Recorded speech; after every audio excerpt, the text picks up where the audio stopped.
Ayan na guys, magluto tayo ng pork curry. Ayan, sinasangkot siya na muna natin siya guys.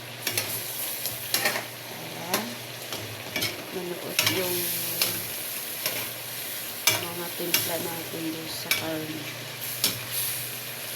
So ayan guys, iluluto na natin siya. Napalambot natin, saka natin ilalagay yung ating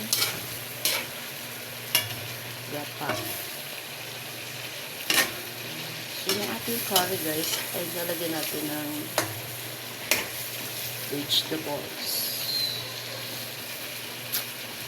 Ayan, wait lang natin guys, at ilalagay natin ng gata.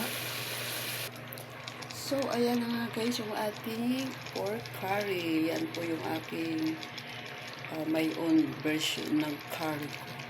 Ayan, nilagyan ko siya guys ng gulay-gulay para naman hindi lang pure na karne yung uulamin mo, may balance na rin siya, may kulay pa, diba? So, ayan. Masustansya na siya, guys. Ayan. Medyo spicy siya ng konti.